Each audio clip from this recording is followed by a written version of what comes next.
The reason why I'm making this video today is pure and simply because I feel like the universe has told me to do it in some kind of weird way. So what I mean by that is that the last valuation that I ever did before lockdown, on that Sunday, I had an appointment on Sunday afternoon with a lovely lady, a couple actually, but I got talking to them about business and about property and about what I do and how I started. And as part of that, the lady turned around and said, okay, we're going through crazy times at the minute with this coronavirus thing.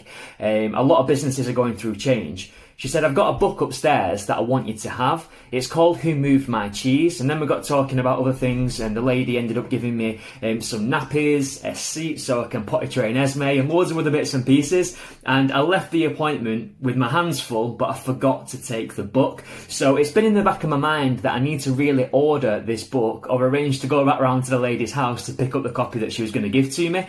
And then it went to the back of my mind, and then a couple of days ago, one of my EXP colleagues, Ian, dropped a link into our workplace group saying anybody who's kind of assessing their business through the coronavirus, make sure that you jump on Amazon and you order this book. And the book that he linked was Who Moved My Cheese? So I thought, you know what, that's twice now this book has been brought to my attention and landed on my lap.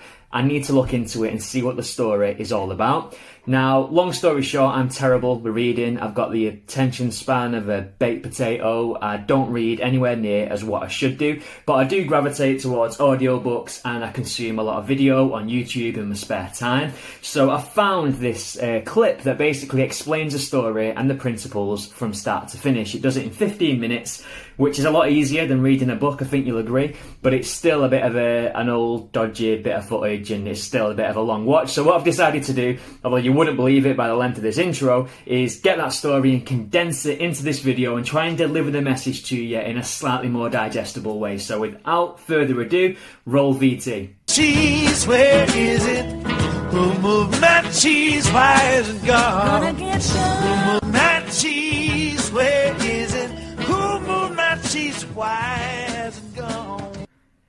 You see what I mean about it being a bit of a dodgy type video, but let me just get straight to the point and explain the basis of Who Moved My Cheese. Now, this story is all about moving with the times. It's about business diversification. It's about making sure that you're always thinking ahead of the curve and advancing with the market, with your business, with your strategy.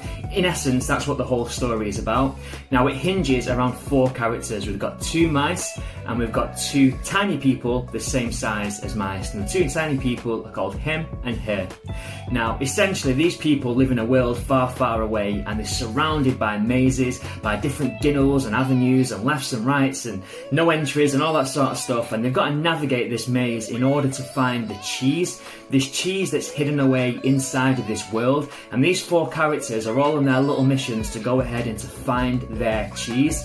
Now, in real life, that cheese could be something very specific to you. It could be a mansion, it could be a nice little country cottage, it could be anything, whatever goal you set for yourself, that's your version of the cheese. Now, the story goes that the mice wake up early every single day. They get up, they put the running shoes on, the small people get up and put their running shoes on, and each of them go on their own little mission. They're going round in circles, going around this maze, trying to find the cheese. Now, the mice tend to run the same route every single day. They're going up and down and round looking for this cheese without too much success. But the small people have got a slightly more advanced brain. They're thinking like humans, right? So they're exploring different routes and strategies, getting over different obstacles and hurdles and going round till eventually they come along cheese block C. Now, in cheese block C, they find a mountain of cheese, absolutely tons of it. Find enough cheese to last them a lifetime. They can't believe the luck. And because they found this cheese, they've now found their version of success. So what they do is they become very familiar with the route, they learn it by the back of the hand, they turn up every single day like clockwork, only now because they've got the dependency of knowing that the cheese supplies are going to be safely stowed away in cheese block C, there's no urgency. They get up later and later and later, they don't need to set the alarm anymore, they no longer put the boots on and run to the cheese block, they know where it is with complete dependability. So instead they take the time, they stroll, they rock up when they please, they sit down, they get lazy, they rest on the laurels, they kick back and they enjoy the cheese cheese. Every single day they're munching away, they're enjoying their surroundings. They even start to decorate Cheese Block C to make it feel like home. They just can't believe the fact that they've stumbled across this cheese haven. But the mice, on the other hand, once they cotton on to Cheese Block C, they also turn up. But they don't rest on the laurels. They don't get used to it, they don't get too comfortable. They take it for what it is, but they measure the changes day in, day out that are taking place in Cheese Block C. They're measuring the cheese, they're seeing it go down, they're seeing the volume slowly disappear, and they can see day on day, week on week, month on month, how the supplies are starting to dwindle. But him and her are so obsessed with enjoying the moment and taking for granted what they've stumbled upon, they literally don't see the stores depleting until eventually they turn to nothing. Eventually and inevitably, on one frightful day, our 4 characters turn up at Cheese Block C, and the mice are completely not taken aback by what they find. They turn up and there's absolutely no cheese. The supplies have just disappeared. The place is laid empty. But because the mice have been anticipating this change, because they've been monitoring the metrics day in, day out, they are completely prepared.